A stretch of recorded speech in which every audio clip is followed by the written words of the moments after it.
I never thought scars could speak louder than words, until the day my son asked me if he was a monster. That question, it didn't come from some nightmare, or from the whispers of his own insecurity.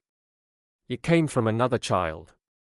A child who decided that the burn marks on my boy's arms were proof that he didn't belong, and in that moment, I felt something inside me snap. Let me take you back. My son, Leo, is 8 years old. He's gentle, bright, obsessed with dinosaurs and building impossible worlds out of Legos. He's also survived something most adults never could. When he was 3, a fire ripped through our apartment.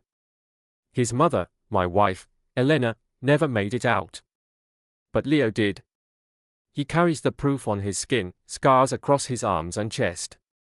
They are the kind of scars that make strangers stare. For years, he carried them with quiet strength. I told myself we were healing. That time would dull the edges of grief. I was wrong. When we moved into a new school district, I thought I was giving him a fresh start.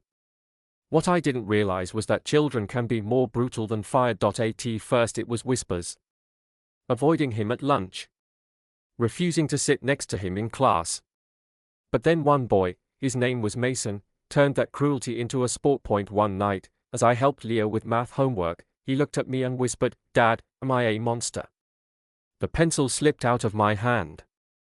My chest clenched so tight I could barely breathe. "Why would you say that?" I asked. "Because Mason says I look like one. He says that's why Mom died. Because monsters don't get to have normal families." I swear to you, in that second, rage filled me hotter than the flames that scarred my son. I knelt down, took his face in my hands, and told him the truth. "You are not a monster. You are proof of survival. You are living fire turned into strength." But no matter how fiercely I spoke, my words couldn't erase the damage Mason was doing at school. I went to the teacher. To the principal. Meetings. Promises. Programs.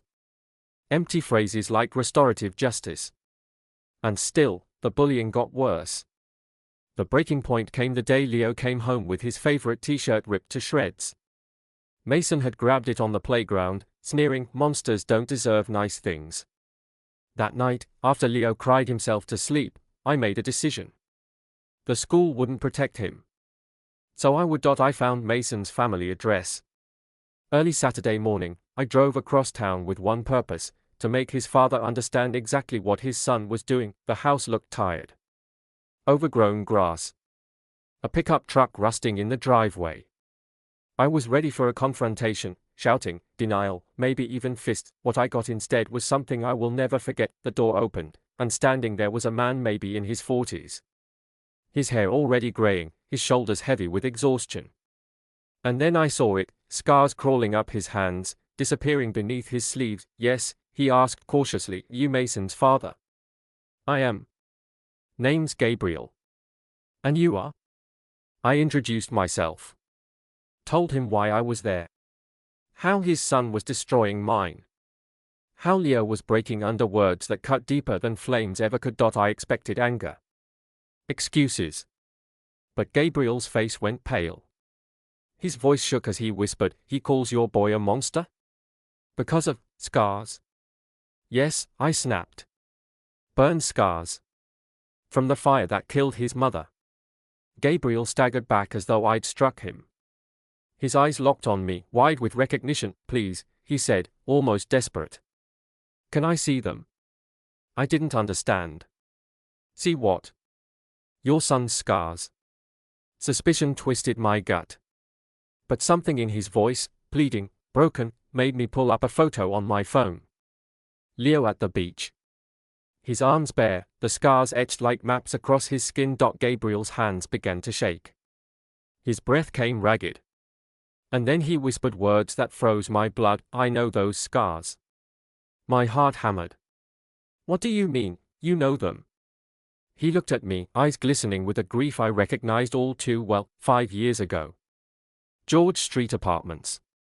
I was the firefighter who carried your son out of that building. The world tilted. I gripped the back of a chair just to steady myself. "No," I muttered. "The firefighter who saved Leo, his name was Thompson." Gabriel swallowed hard. "Gabriel Thompson. That's me." I couldn't breathe. I was staring at the man who had saved my son and left my wife behind. Tears blurred my vision. You're the one. You carried him out. And I couldn't carry her, he whispered. His sleeves rolled back, revealing the wreckage of skin melted by flame. His voice cracked. I tried. I swear to God I tried. But I only had one trip before the ceiling collapsed. One child, or no one. Silence filled the room, thick, suffocating. For years, I had wondered about that night. About the faceless firefighter who made the choice that defined my life. And now here he was, scarred, broken, haunted. You think I don't replay it every night? Gabriel said. His voice was raw, almost a sob.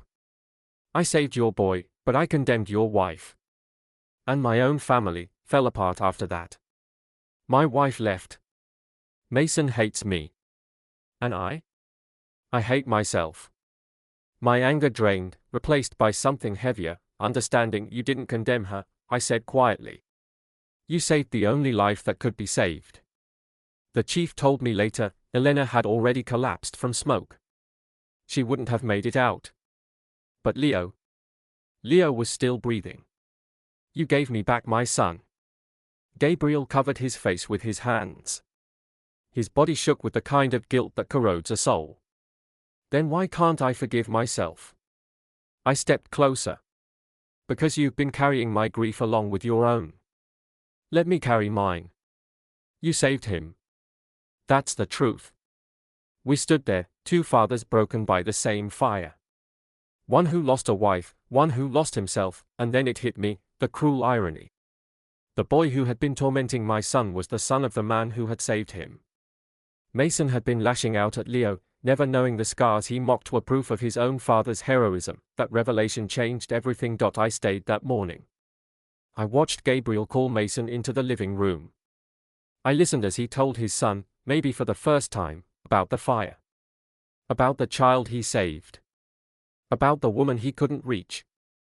About the scars that were never shameful, but sacred. And I watched Mason's face crumble as he realized the boy he had called a monster was the boy his father had nearly died to save. For the first time, Mason cried, not out of cruelty, but out of remorse, and in that moment, I understood something I hadn't before. Scars don't just mark pain. They mark survival. They connect us, sometimes in ways we never expect. So let me ask you this, because I still think about it every single day. Have you ever discovered a connection so impossible, so unexpected, that it changed the way you see everything? Tell me in the comments. Because maybe your story is the scar someone else needs to hear.